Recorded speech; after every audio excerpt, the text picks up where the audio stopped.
আসসালামু আলাইকুম রহমতুল্লাহ। নতুন বাসায় উঠলাম। নতুন বাসায় উঠতে গিয়ে অনেক বছরের অনেক জমানো কিতাব আছে, যেগুলো আসলে এতদিন বাক্সবন্দি হয়েছিল, বেশিরভাগ কার্টনের মধ্যে রাখা ছিল। একটাই ছোটোখাটো একটা র্যাক ছিল কিতাবের, আর কিতাবগুলো কোথায় রাখার ব্যবস্থা ছিল না। তো নতুন বাসায় ওঠার পর ভেবেছিলাম কিতাব আসলে খুব বেশি না, বাংলা বই টই মিলিয়ে আরবি কিতাব টিতাব অনেক কিছু।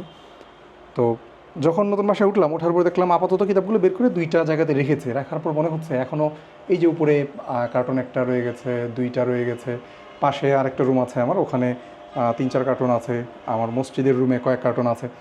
তো শেষ পর্যন্ত যেটা দেখা যাচ্ছে যে আসলে কিতাব রাখার জায়গা পাচ্ছি না। আর ইদানিং অনেক প্রকাশকরা মহব্বত করে বইটই পাঠান। তো প্রকাশকদের কাছে সামনে থেকে আমার আবেদন থাকবে, বই পাঠানোর আগে অনেকে যদি আমাকে আরেকটা বুক শেলফ পাঠিয়ে দেন, তাহলে ওনাদের বইগুলো রাখতে আমার জন্য সুবিধা হবে। তো যাই হোক, এখানে অনেকগুলো কিতাব আছে অগোছালো, এগুলো আমি এখনও গুছাই নেই। কিছু স্মৃতিময় কিতাব আছে যে অনেক পুরাতন। এই যে এখানে একটা কিতাব আছে আল মুআজামুল ওয়াসিত। এটা যারা আরবি ভাষা সম্পর্কে পড়াশোনা করেন তাদের অনেকেরই খুব ভালো করে জানা আছে। আরবি ভাষার একটা প্রাচীন আনাবলি, অনেক গুরুত্বপূর্ণ একটা অভিধান। তো এই অভিধানটা আমি সংগ্রহ করেছিলাম 2009 সালে, যখন প্রথম বর্ষ পড়ি, মাদারিনেসে প্রথম বর্ষ পড়ার সময়। কিছুদিন সম্ভবত 5 মাস থেকে 6 মাস পড়ার পর উস্তাদ বললেন যে এখন তোমরা ভাষাগুলো বুঝতে পারো, এখন চাইলে লুগাত বা অভিধান কিনতে পারো। তখন থেকে এটা হচ্ছে কি না, এটা মোটামুটি দেখেই বোঝা যাচ্ছে এটার ব্যবহারে মোটামুটি জীর্ণ হয়ে গেছে। এরপরেও যথেষ্ট যত্নের সাথে ব্যবহার করার চেষ্টা করেছিলাম। ওই সময় সম্ভবত মাকতাবাতুল আজহার থেকে কিনেছিলাম 1000 বা 1200, আমার যতটুকু মনে পড়ছে, এখন দাম কেমন জানি না। তখন 1000 বা 1200 এরকম একটা দামে কিনেছিলাম। সেটাও কিনে দিয়েছিলেন আমাদের ওস্তাদকে টাকা দিয়েছে, ওস্তাদ এনে দিয়েছেন। তো এটা হচ্ছে মানে বলা যায় আরবি কিতাব সংগ্রহের একদম সূচনা, প্রথম মানে দর্শী কিতাবের বাইরে প্রয়োজনীয়। এরপরে এখানে দর্শী কিছু কিতাব আছে। এখানে আরেকটা কিতাবের কথা আমি দেখাই।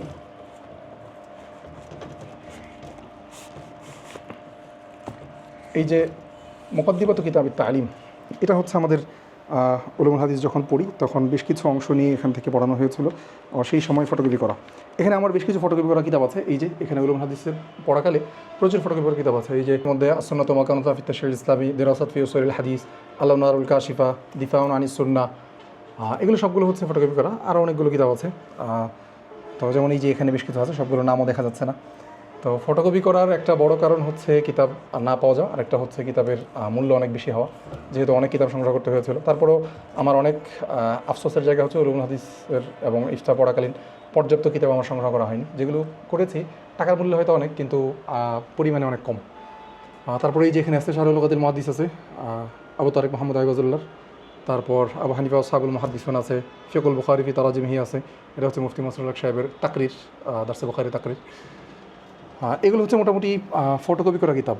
আর যখন আরবি ভাষাটা মোটামুটি শেখা হলো, প্রথম বর্ষ দ্বিতীয় বর্ষ, তখন হচ্ছে একটা ওই যে সবার একটা নেশার জায়গা হয় আরবি আদব টাদব পড়া। তখন হচ্ছে কিছু কিতাব টিতাব হুজুগে কিনেছিলাম।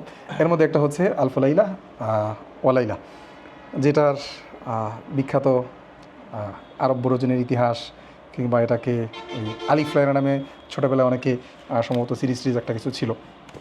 তো এইটা যাদের আরবি মাত্র শেখা হয়েছে তারাও আসলে পড়তে পারবে, অনেক সহজবোধ্য একটা কিতাব, ভাষাগুলো অনেক সহজ। এখানে যিনি এই কিতাবটা বের করেছেন তিনি একটা বিশাল ভূমিকা ফেলেছেন। এখন এমনই বই এটা, যে বইয়ের আসলে লেখককে সেটাও নিশ্চিতভাবে জানা যায় না, এবং কোন সময়ে লেখা সেটাও জানা যায় না, কোন ভাষায় লেখা সেটাও জানা যায় না। কেউ কেউ দাবি করেছেন ফার্সি ভাষায় লেখা, কেউ কেউ দাবি করেছেন অন্য ভাষায় লেখা। এখানের যে বইটা যিনি প্রকাশ করেছেন তিনি এটাকে দাবি করেছেন যে এটা হলো একমাত্র আরবি ভাষাতেই লেখা, বিভিন্ন যুক্তি পেশ করেছেন। এখন যেহেতু এগুলোর কোনো আসলে ভিত্তি বোঝার সুযোগ নেই, আমাদের এখানে বলার সুযোগ নেই। আর এখানে বিশেষভাবে মুখতারাত মিন আদাবিল আরব এটা দেখানো যেতে পারে। এটা তো আসলে দর্শেই পড়ানো হয় মাদ্রাসাগুলোতে। যারা আরবি আদব পড়তে চান, বিভিন্ন ধাঁচের সংকলনগুলো গুরুত্বপূর্ণ, ওগুলো এখান থেকে পড়া যায়। আর এখানে কিছু ওই যে হাবিজাবি বইটই আছে, জীবন দাসের শ্রেষ্ঠ কবিতা, মোস্তাক আহমদের উমর খাইয়ামের সৃষ্টি রহস্য, সুবিতাত্ত্বিক ভেদ অন্বেষণ, রবীন্দ্রনাথ ঠাকুরের গল্পগুচ্ছও আছে, পুষ্প আছে, অনেক কিছু এখানে কিছু আছে। আর এখানে আরও হাবিজাবি আছে, এগুলো আসলে দেখানো ঠিক হবে কিনা আমি জানি না। আর এখানে কিছু মজার জিনিস আছে, এটা নিচে নামান। এই যে এগুলো হচ্ছে আমার একদম শিক্ষা জীবনের শুরু থেকে এখন পর্যন্ত যতগুলো খাতা আমি ব্যবহার করেছি সবগুলো খাতা পাশে এখানে আছে, এই যে একদম প্রথম বর্ষ থেকে হাতের লেখার খাতা সহ এক একটা জীর্ণ শীর্ণ। এই খাতাগুলো সংরক্ষণ করা এটা মূলত স্মৃতির জন্য। এটা আমার জন্য যেমন স্মৃতি, আমার ছেলে মেয়ে তারা হয়তো এক সময় দেখবে, জাস্ট স্মৃতি। এখন অনেক কিছু খুললে অনেক স্মৃতি মনে পড়ে, এই জন্য এটা আসলে সংরক্ষণ করা। এটা যদিও কোনো কাজের না, বরং আমার জায়গা নষ্ট করছে, কিন্তু আমার কাছে স্মৃতি হিসেবে এটা গুরুত্বপূর্ণ। আর এখানে যে কিতাবগুলো আছে এগুলো সব হচ্ছে তাকমিলে দাওরায়ে হাদিস পড়তে গিয়ে যে সকল কিতাবগুলো সংগ্রহ করতে হয়, দর্সের কিতাব এগুলো। আর এখানে উলুম হাদিসের দু একটা কিতাব আছে, যখন এই মানাজির হাসান গিলানির তাদবিনুল হাদিস মূলত উর্দুর আসলে সংগ্রহ করা দরকার ছিল, তো উর্দুরা সংগ্রহ করতে পারিনি। এটার আরবি হয়েছে ওই আব্দুর রাজাক ইস্কান্দারের তর্জমায়, তো এই আরবিটা সংগ্রহ করেছিলাম, আর সেটা হচ্ছে ফটোকপি। এর মধ্যে বিখ্যাত কিতাব আব্দুর রশিদ মানির রহমতুল্লাহ আলীর যে আলিম আব্দুল মাজাহ কিতাব সুনান, এগুলো আসলে অনেকের কাছে পরিচিত, এটা আলাদা করে আলোচনা করার কিছু নেই। আর এটা তো মোটামুটি যারা পড়াশোনা করেন তাদের সবার কাছে আছে তাফসীরুল কুরআনিল আযীম ইবনে কাসির। আর এটা হচ্ছে ডক্টর খালেদ মাহমুদ সাহেবের আসারুল হাদিস, এখানে ফতোয়া ওসমানী, এখানে বিশেষভাবে তাদরিবুর রাবি।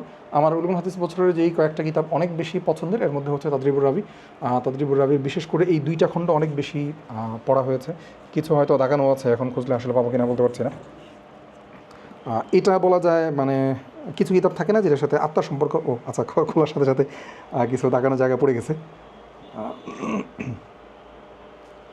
এটা কিসের আচ্ছা, মাকতু হাদিসের আলোচনা নিয়ে ফাতুল মুগিসের কিছু হাওয়ালা এখানে দেওয়া আছে, সেটা হচ্ছে দাগানো আছে। আর এর বাইরে আরেকটা কিতাব আমার খুব পছন্দের, ওই যে এখানে ফাতুল বাড়ি দেখা যাচ্ছে পুরোটা, আর এখানে আছে হাসি ইবনে আবিদিন ফাতোয়া শামি, এই যে এখানেও কিছু। এই যে এটা হচ্ছে আমার উলুমুল হাদিসের বছরের দ্বিতীয় বা প্রথম প্রিয় কিতাব, এটার সাথে সম্পৃক্ত হচ্ছে তাদরিবুর রাবি। এটা হচ্ছে সেই বিখ্যাত কিতাব উলুমুল হাদিস ইবনে সালাহ, যেটাকে মুকদ্দিমা ইবনে সালাহ নামে পরিচিত। এটার সাথে হলো দুইটা কিতাব আছে সাথে, একটা হচ্ছে ইরাকি রহমতুল্লাহের আত-তাকয়ীদ ওয়াল ইজাহ, আর আরেকটা হচ্ছে ইবনে হাজার আসকালী রহমতুল্লাহ আলীর যেই এটার উপর যে সরাটা আছে এটা। তো এখানে নিচে এই যে আল আসকালানি লেখা, এটা হচ্ছে ইবনে হাজার আসকালানির যে ব্যাখ্যা এটা, আর আত-তাকয়ীদ ওয়াল ইজাহ এটা হচ্ছে ইরাকি রহমতুল্লাহ আলীর, এই যে এইভাবে এটা দেওয়া। তো এই কিতাবটার সংগ্রহ করার মূল উদ্দেশ্যই ছিল এটা, যে একসাথে যেন এই দুইটা পড়া হয়ে যায়। এটা হচ্ছে তাহকিক করে বের করেছেন ওই ছাত্র, শেখ আলবানির ছাত্র আবু মাজ তারেক বিন আহমেদুল্লাহ। ওনার বেশ কিছু কিতাব থেকে উলুমুল হাদিসের বছর উপকৃত হয়েছে।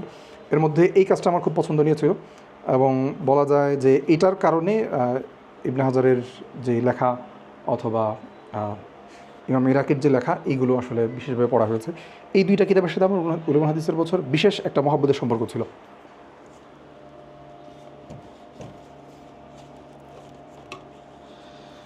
আর এরপরে এখানে নিচে আর কিছু আছে কিতাব, ওই যে আরেকটা ছিল ফাতুল মুগিস, একটু আগে যেটা হাওলা আমরা থেকে দেখলাম।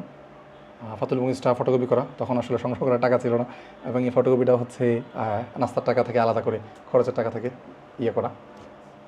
আর এখানে ওই অল্প কিছু কিতাব আছে, ওখানে ফিকহি মাকালাত আছে তকি উসমানী সাহেবের।